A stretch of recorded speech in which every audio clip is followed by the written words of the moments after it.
Hello students, I hope कि आप सभी अच्छे होंगे।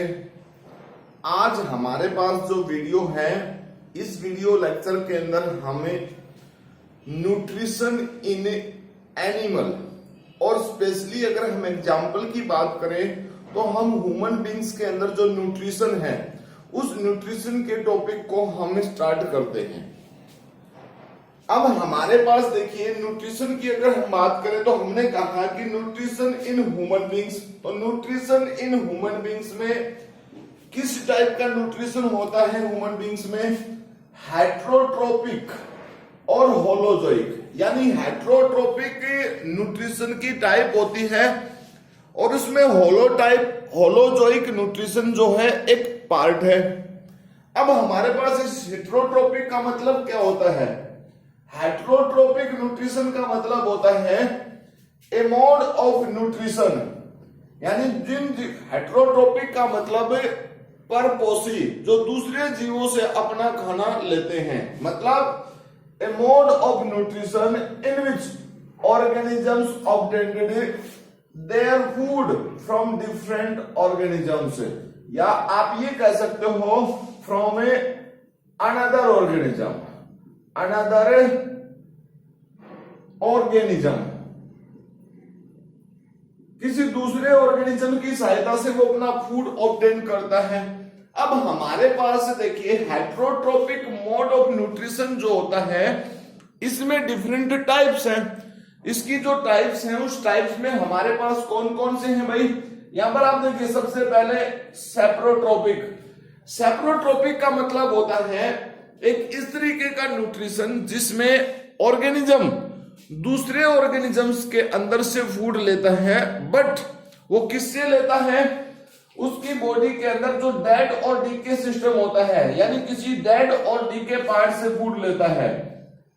डेड एंड डीके, गला सड़ा जो मैटर होता है उससे फूड लेता है। इसके लिए हमारे पास एग्जाम्पल है फंगस, यानी फंजाई, जो फफूंदी होती है, फफूंद होते हैं, वो डेड और डीके सब्सटेंस से फूड ऑब्टेन करते हैं। नेक्स्ट टाइप है पैरासिटिक। पैरासिटिक का मतलब होता है जो किसी दूसरे की बॉडी के ऊपर स्टे करते हैं, यानी एक्सटर्नल भी और इंटरनल भी, कोई भी मोड हो सकता है। शरीर के अंदर भी रह सकते हैं, शरीर से बाहर भी। तो हमने यहां पर एग्जाम्पल डाले हैं टिक, माइट्स, लीच। लीच की बात हम करते हैं, आपने जोक देखी है जो एनिमल्स में प्रेजेंट होती है, जो वाटर में प्रेजेंट होती है, और जो बफेलो वगैरह होते हैं उनकी बॉडी के अंदर से ब्लड को सक करती है। इट्स मींस लीच जो होती है वो होती है सैंग्विवोरस। सैंग्विवोरस मतलब which feed on to the blood, जो किसके ऊपर फीड करती है? ब्लड के ऊपर फीड करती है, इसलिए इसको हम बोलते हैं सैंग्विवोरस। ठीक है। नेक्स्ट हमारे पास है भाई होलोजोइक। अगर हम देखो होलोजोइक को पहले एक बार पैरासिट पे फिर जाते हैं। पैरासिटिक मोड पे हमारे पास प्लांट्स के केस में भी बहुत सारे पैरासाइट्स होते हैं जो प्लांट की सरफेस पे रहते हैं, जैसे कुस्कुटा, अमरबेल जो होती है वो प्लांट की बॉडी से बाहर से एक्सटर्नली फूड ऑब्टेन करती है। ठीक है। अब इसमें हमारे पास नेक्स्ट जो है होलोजोइक। होलोजोइक के केस में हमारे पास है ह्यूमन बींग्स।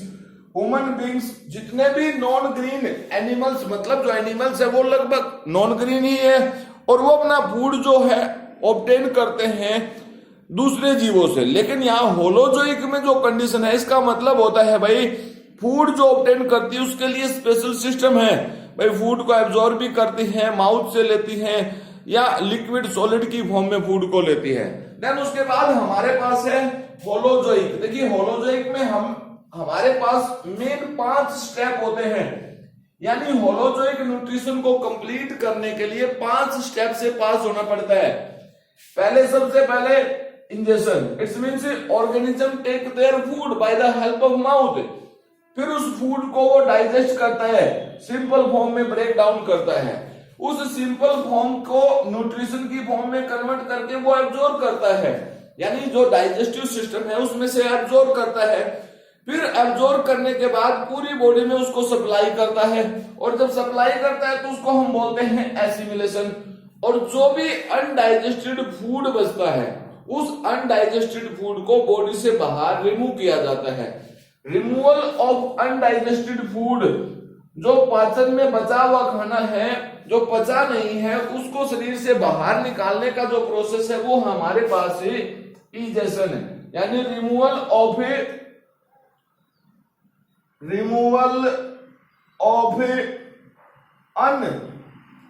अनडाइजेस्टेड फूड, ठीक है ना, फ्रॉम इंटेस्टाइन। एनस के थ्रू इसको बाहर रिमूव किया जाता है। उस प्रोसेस को हम किसके नाम से बोलते हैं भाई? उसको हम बोलते हैं इजेशंस। नेक्स्ट हमारे पास है ह्यूमन बींग्स जो होते हैं भाई वो होते हैं ओमनीवोरस। 3 तरीके के जीव होते हैं, हर्बीवोर्स जो प्लांट्स को खाते हैं या प्लांट्स का प्रोडक्ट खाते हैं, carnivores which feed on to the meat, fleshes जो होता है उसको खाते हैं, omnivores which feed on both condition, यानी प्लांट्स पे भी और एनिमल्स पे भी, ठीक है। इसको हम कह सकते हैं विच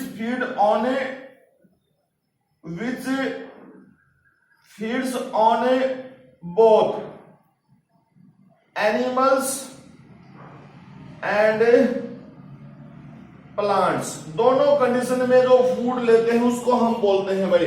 तब उसके बाद है हमारे पास human digestive system consist of main 2 parts, और 2 पार्ट्स में हमारे पास कौन कौन से पार्ट है भाई? एलिमेंट्री कैनाल, और दूसरा हमारे पास है डाइजेस्टिव सिस्टम, सॉरी हमारे पास दूसरा पार्ट है यहाँ पर डाइजेस्टिव ग्लैंड्स। दूसरा क्या है भाई? डाइजेस्टिव ग्लैंड्स है हमारे पास, ठीक है। तो एक तो एलिमेंट्री कैनाल्स है और दूसरा हमारे पास क्या है? डाइजेस्टिव ग्लैंड्स प्रेजेंट है। तो हम एक एक करके जो स्टेप्स हमारे पास है, एलिमेंट्री कैनाल्स के अंदर डिफरेंट पार्ट्स आते हैं, और वो डिफरेंट पार्ट्स कौन कौन से हैं भाई? जिसमें माउथ है, बक्कल कैविटी है, pharynx, oesophagus, stomach, small intestine, large intestine, rectum और एनस। हालांकि रेक्टम जो पार्ट होता है वो लार्ज इंटेस्टाइन का ही पार्ट होता है, और वो सब स्टेप्स हम उसमें देखेंगे इंपॉर्टेंट पॉइंट कौन से हैं। तो आज सिर्फ हम बक्कल कैविटी के बारे में पढ़ेंगे, उसके बाद नेक्स्ट लेक्चर के अंदर हम नेक्स्ट पार्ट पढ़ेंगे, और नेक्स्ट स्लाइड में हम पढ़ते हैं बक्कल कैविटी के बारे में, उसमें कौन कौन सा पार्ट है, किस किस तरीके से आपके लिए इंपॉर्टेंट है वो भाई। नेक्स्ट स्लाइड में हमारे पास सबसे पहला पॉइंट है length of alimentary canal. Total human beings के अंदर जो एलिमेंट्री कैनाल है, यानी जो डाइजेस्टिव सिस्टम है, उस डाइजेस्टिव सिस्टम की अगर हम लेंथ की बात करते हैं तो ह्यूमन बींग्स के अंदर एलिमेंट्री कैनाल्स की जो लेंथ है वो 9 मीटर्स है। माउथ से लेकर एनस तक जो लेंथ है भाई वो कितनी है? 9 मीटर, माउथ टू एनस। कहां से कहां है भाई? माउथ टू एनस तक। देन नेक्स्ट पॉइंट देखिए, रोल ऑफ टंग। जो बक्कल कैविटी है उस बक्कल कैविटी के अंदर टंग प्रेजेंट होती है। उस टंग में हमारे पास क्या है? Role of tongue. देखिए क्या होता है, बियर टेस्ट बर्ड, यानी वहां पर टेस्ट बर्ड प्रेजेंट होती है जो स्वाद को टेस्ट करती हैं, for testing the quality of food, जिसका क्या काम होता है? फूड की जो क्वालिटी होती है उस क्वालिटी को वो मेजर करती हैं, उसको टेस्ट करती हैं, ठीक है। नेक्स्ट पॉइंट देखिए, सो इंपॉर्टेंट पॉइंट है ये हमारे पास। यहां 7 नंबर पॉइंट भी इंपॉर्टेंट पॉइंट है, जिसमें एक बिल्कुल फैक्चुअल इंफॉर्मेशन आपके पास है। इस फैक्चुअल इंफॉर्मेशन में 9 मीटर जो लेंथ है एलिमेंट्री कैनाल्स की, इस पे बिल्कुल क्वेश्चन आपके पास आ सकता है। देन उसके बाद देखिए हमारे पास क्या है, देन हम पढ़ते हैं टीथ के बारे में, जो बक्कल कैविटी में ही लाई करते हैं। ह्यूमन टीथ जो होते हैं उसके पास 3 मेन क्वालिटी हैं। क्या क्या है भाई?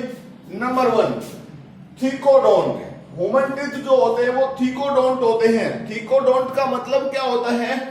थीकोडोंट का मतलब होता है embedded in socket of jaw bone, यानी हमारा जो जो है जबड़ा जो हमारा है उसमें दांत जो होते हैं ऐसे कैविटी में एम्बेडेड फॉर्म में प्रेजेंट होते हैं, इसलिए इसको हम थीकोडोंट बोलते हैं। देन हेट्रोडोंट, नेक्स्ट पॉइंट क्या है? हेट्रोडोंट। हेट्रोडोंट का मतलब अगर हम शेप के बेस के ऊपर देखें तो ह्यूमन बींग्स के जो टिथ होते हैं वो डिफरेंट शेप के हैं। मतलब उस शेप की अगर हम बात करें तो उसमें 4 शेप प्रेजेंट होती हैं, 4 टाइप उसमें है हमारे पास से, इंसीजर, कैनिन, प्रीमोलर और मोलर्स। 4 तरीके के दांत होते हैं, इंसीजर, कैनिन, प्रीमोलर, मोलर। हर किसी दांत का इनका अपना अपना फंक्शन है। ये जो इंसीजर है they help in to cut, ठीक है ना। ये किस में हेल्प करते हैं भाई? कटिंग में हेल्प करते हैं। ये किस चीज में हेल्प करते हैं? They help in to tearing, tearing किसी पार्ट को, किसी को फाड़ने में। और ये सब किस में हेल्प करते हैं? हेल्प इन ग्राइंडिंग, ठीक है ना। ग्राइंडिंग का जो पीसने का जो काम होता है फूड को, वो ये काम करते हैं। देन नेक्स्ट हमारे पास है डाइफोडोंट। यू नो कि डाइफोडोंट मींस डाई मतलब टू, फोंट, फोंट इसका मतलब होता है कोई ऐसी कंडीशन है जिसमें 2 कंडीशन है। तो मतलब ह्यूमन बींग्स में जो टिथ होते हैं वो डाइफोडोंट है, यानी लाइफ के अंदर 2 बार दांत आते हैं, यानी लाइफ के अंदर 2 बार दांत आते हैं। और पहले जो टिथ होते हैं, जो 2 बार की बात हम कर रहे हैं, वो है हमारे पास मिल्क टिथ, जिनको हम टेम्पररी टिथ के नाम से भी बोल सकते हैं। तो टेम्पररी होते हैं, कुछ साल बाद उस हमारी 9-10 ईयर की जो एज होती है तब तक वो हमारे माउथ में रहते हैं, बाद में गिर जाते हैं। तो उसमें हमारे पास 20 टिथ होते हैं, यानी जो मिल्क टिथ होते हैं वो हमारी बॉडी में 20 होते हैं। अब यहां पर अगर हम बात करें ना तो इसमें हमारे पास 20 में क्या है भाई? इसका फॉर्मूला अगर हम बनाए 2/2, 1/1 और 2/2, तो हमारे पास यह 5 टिथ, 5, 5, 5 इस तरीके से हमारे जबड़े में 4 हिस्से हो गए, तो इस तरीके से 20 हो गए। परमानेंट टिथ जो होते हैं, जो लाइफ टाइम तक रहते हैं, वो है 32, ठीक है।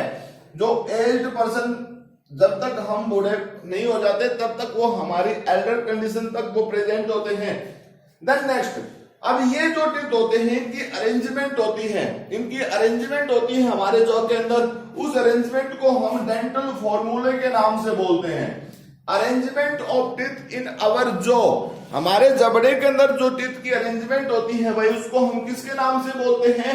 डेंटल फॉर्मूले के नाम से बोलते हैं। तो डेंटल फॉर्मूला जो होता है उसमें क्या होता है? इंसीजर 2/2, कैनिन से 1/1, प्रीमोलर्स 2/2 और मोलर्स 3/3। इट्स मींस अगर हम अपने जॉ को ऐसे देखें फ्रंटल व्यू से, तो ये फॉर्मूला इधर अप्लाई होता है 1 2 3, ऐसे 2 1 2 3, यहां 2 1 2 3, 2 1 2 3 ऐसे होता है। तो टोटल ये जो टिथ हमारे पास यहाँ पर प्रेजेंट है, ये हमारे पास कितने हैं? 32।